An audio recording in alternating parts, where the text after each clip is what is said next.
Good morning. It's Thursday. Do you have your pencil and your paper?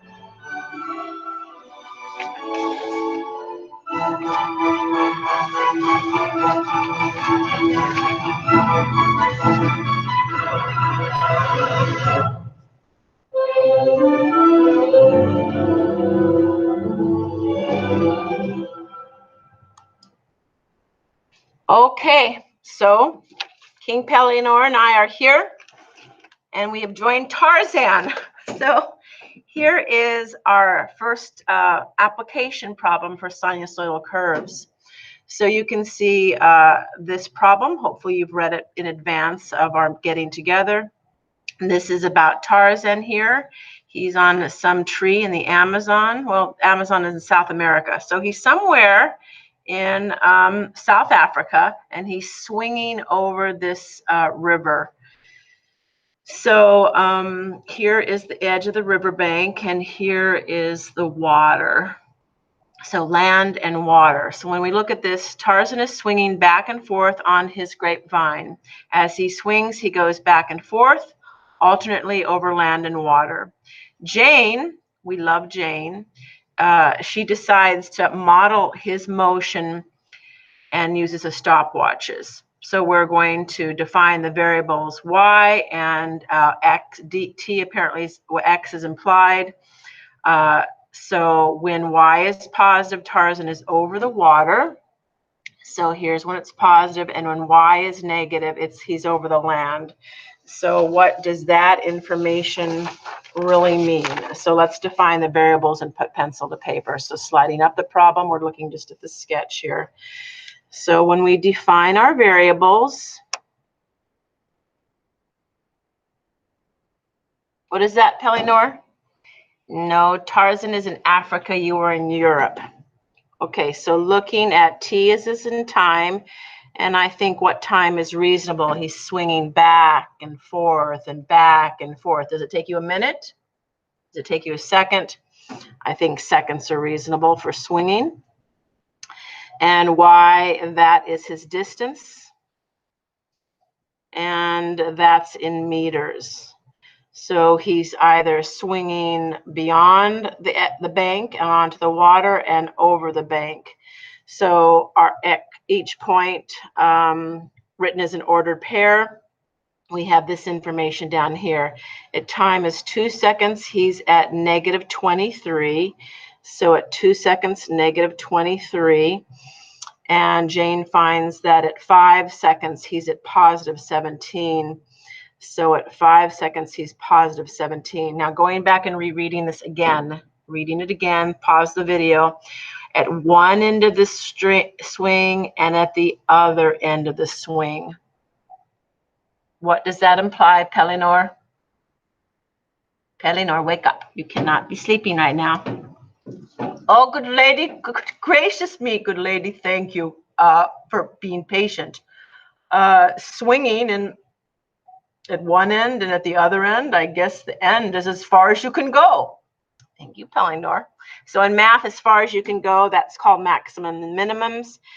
So negative 23, and that distance there is going to be a minimum.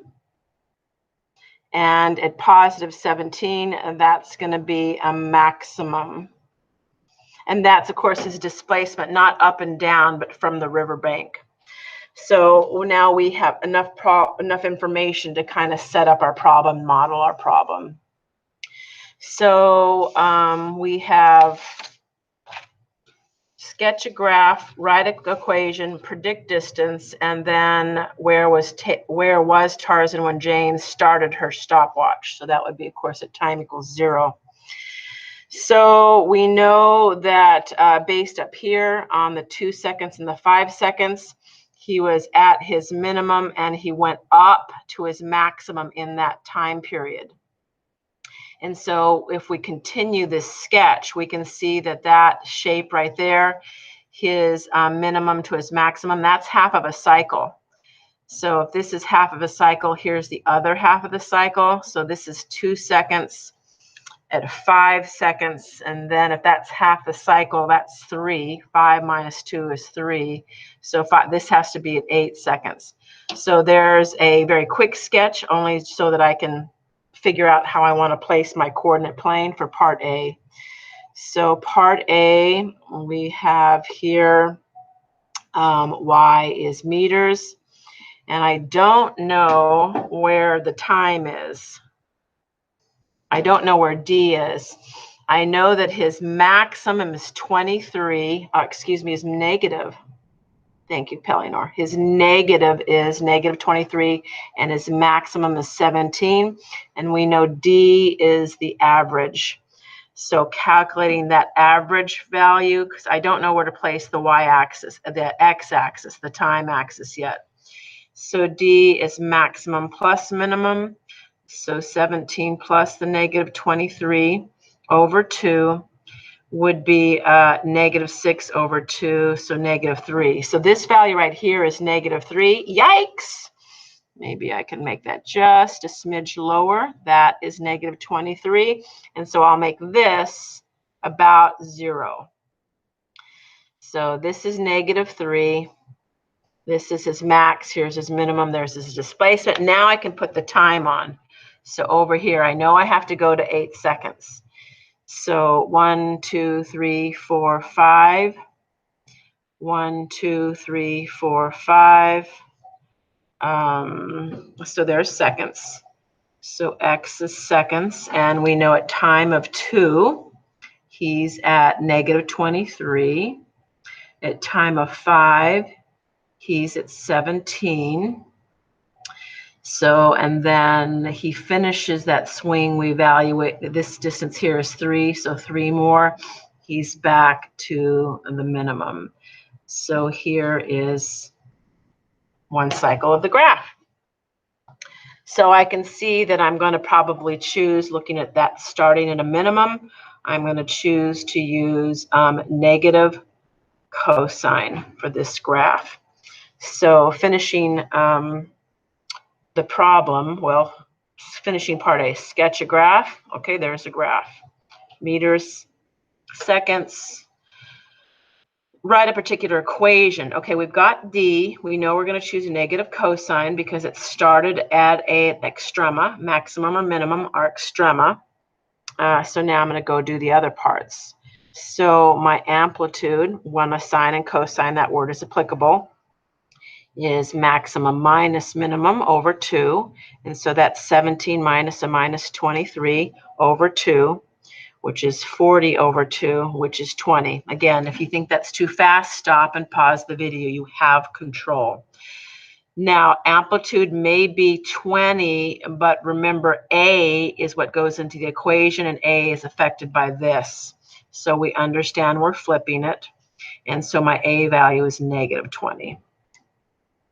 All right, we already calculated D. D what is the average of the maximum and minimum, and D is negative 3. We calculated that half a cycle is 3 seconds, so we know the full cycle, greatest minus least, that period, again, for those of you who don't remember, greatest minus least would be, well, we're not really reading. We did this first. This was 3, and this was 3. So we know that that value is 6. And that's related to the formula 2 pi over b. So modifying b is going to be 2 pi over 6 or pi over 3. And then c is our start value, and that's 2 seconds. So we have A. Let's see. What do we have, Pellinor? Pellinor, what do we have? Do we have A? Yes, dear lady. We have A. And your B is out of order, but I see it. C. Yes, dear lady. And D. D. Thank you, Pellinor. My pleasure, dear lady. All right, so we've got everything we need to write the equation.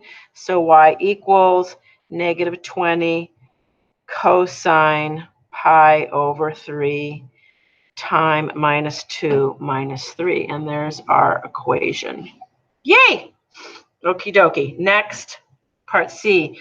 Predict distance when the time is 2.8 seconds, 6.3 seconds, and 15 seconds. Oh, goodness mercy. Okay. Yes, I hear. Pelinor, I went off the paper.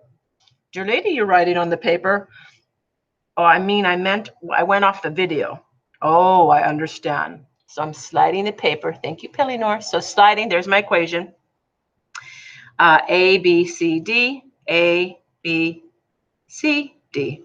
All right, now going back to the parts. And so A, B, C is using your calculator now in the equation. So we're going to use the equation, which is right here. And so that is going to be you using your calculator, which of course does imply the calculator, to calculate decimal values. Remember, this is application, application, application. I should say danger, Will Robinson. Pelinor, King Pelinor, do you know Will Robinson? No, dear lady, I have not had the pleasure of meeting. Will Robinson, is he a knight at the round table? No, Pelinor. I'll find him. I'll dig him up. Or maybe not him, but the robot. But we'll come back to that. Okay, so use the equation and your calculator because it's application. So we're going to want to know our values of time in something, in distance, in meters, in decimal meters. So if you use your calculator at t equals 2.8 seconds, you should get a value of negative 16.38. That will be left to you. And at time at 1.16 seconds, y is approximately 1.16 meters. And at time equals 15 seconds, my y value is approximately negative 13 meters. And so we remember from previous that this is when he's over land. When time is negative, he's over land, and this is when he's actually swinging over the water. And then our last part here, D, where was Tarzan when Jane started her stopwatch? So that means at time equal to 0.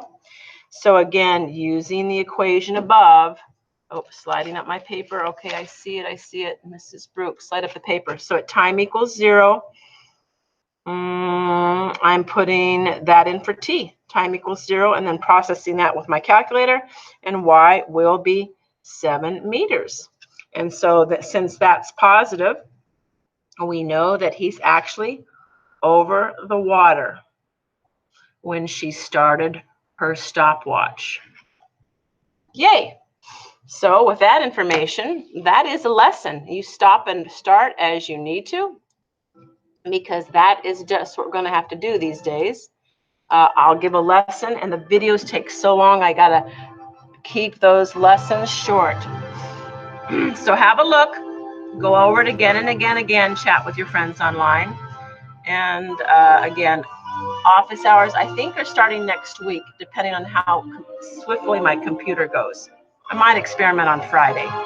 Cheerio.